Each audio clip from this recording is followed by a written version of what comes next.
What's up, gamers? Welcome to the first episode of Is It Worth the Buy? I'm your host, Spidey and today we're diving into the mythical world of Middle-earth with Lord of the Rings: Return to Moria. Will this game be your next epic adventure, or is it destined for the dark depths of Mount Doom? Let's find out. Before we jump in, let's get a quick overview.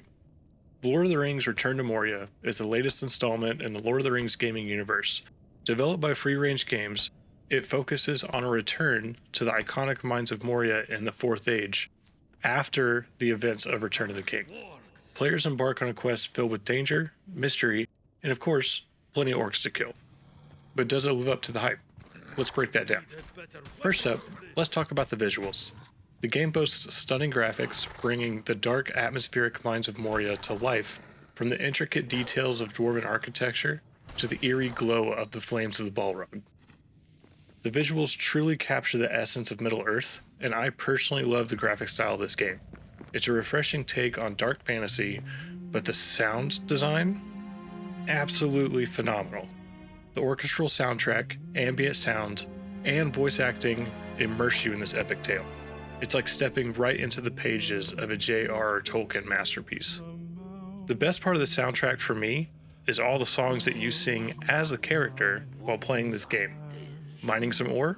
There's a song for that. Drinking a brew at the end of a hard day of mining and exploration? There's a song for that. Repair a great statue and pay respects to Durin?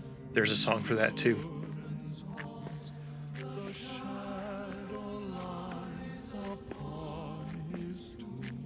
Now, on to the meat of the matter, gameplay. Return to Moria introduces a mix of exploration, puzzle solving, and intense combat. The level design is intricate and procedurally generated, encouraging players to uncover hidden paths, solve puzzles, and face challenging enemies. The combat system can feel somewhat clunky, almost like a spin on the original Assassin's Creed combat of being surrounded by a ton of enemies and hitting anything that moves too close, while continuously dodging and rolling out of the way. The armor crafting in this game is one of my favorite parts. The developers made it a point that the late game armor would be more about personal aesthetic choices over armor value. This was done to avoid the choice of fashion over function. With a variety of weapons with different styles, abilities tied to each one, you can find a fighting style that best suits the way you want to play. You want a sword and board and choose the best time to strike? You can do it. Want to run around with a big axe and go after Lord Gimli's killing record? You can do that too. There are weapons for every situation, and you have to find what works best for any given opponent. There's also a robust building system that you will progress through to unlock new crafting stations and building styles between stone, granite, and adamant. There are plenty of building options to customize your dwarven hold to your liking, and of course, the epic boss battles to test your skills to the max. It's a well-rounded experience that keeps you engaged throughout. What about the story, you asked? Fear not, Tolkien fans. Return to Moria weaves a compelling narrative that stays true to Lord of the Rings. The quest is filled with nods to the original trilogy, and you'll encounter familiar faces along the way. The writers did an excellent job of expanding the lore without contradicting the established canon. It's a must-play for any Lord of the Rings enthusiasts eager to delve deeper into Middle-earth history. One of the best parts of the game for me is revisiting the areas of Moria we see in the films and books. You find clues to the Fellowship's stop throughout the game, as well as nods to the original Lords of Moria, Durin. You also find clues to Gandalf's involvement littered throughout the mines. Now, let's talk about the replay value. After completing the main story, there's still plenty to do. Side quests, hidden collectibles, and the idea that some gamers have had to rebuild the glory of Khazad-dûm one room at a time. All these things add to the game's longevity and replayability. Since the mines are procedurally generated, no two saves will be entirely the same, allowing you to find new things and unlock equipment at different times, which affects the way you progress through the mines. Let's talk about some pros and cons real quick. First, replay value. The replay value, as I just discussed in this game, is pretty immense. The in-depth crafting system is also extremely enjoyable. Through all the different crafting stations you unlock, and the different stone types you can use to actually build your bases.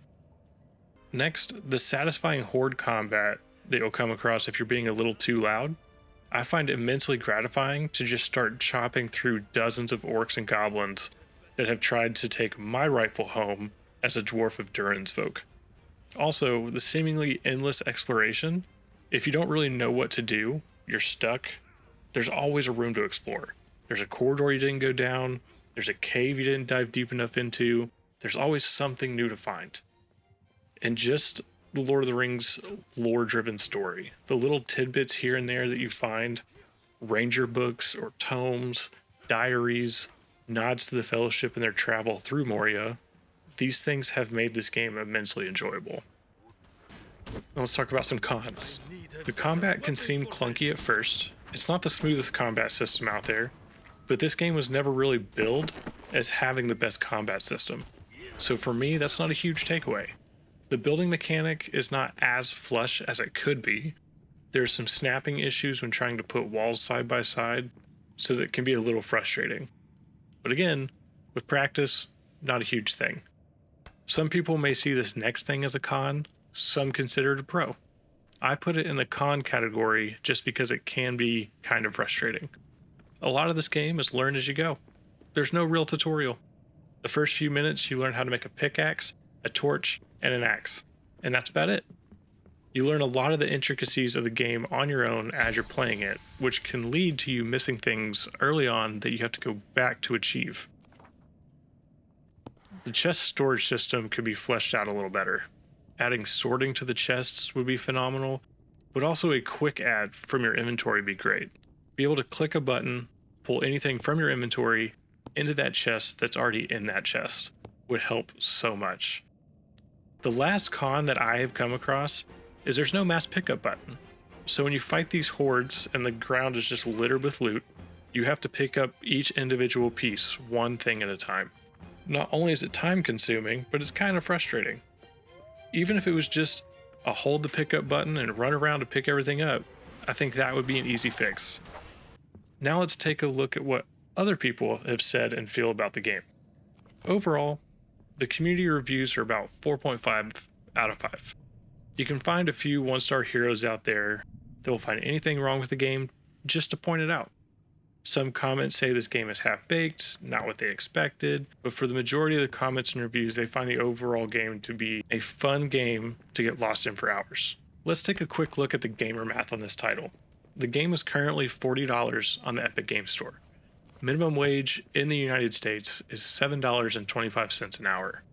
So for me to personally think and feel good about a game, I need to divide the cost of the game by minimum wage, and that tells me how many hours I have to spend in that game to make it worth buying.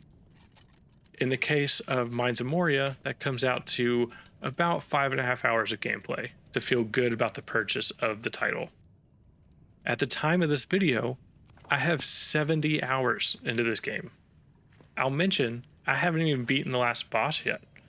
So for that reason, along with the others I made in this video, I put my stamp of approval on Return to Moria, and will be continuing to enjoy the game as more improvements are made to it.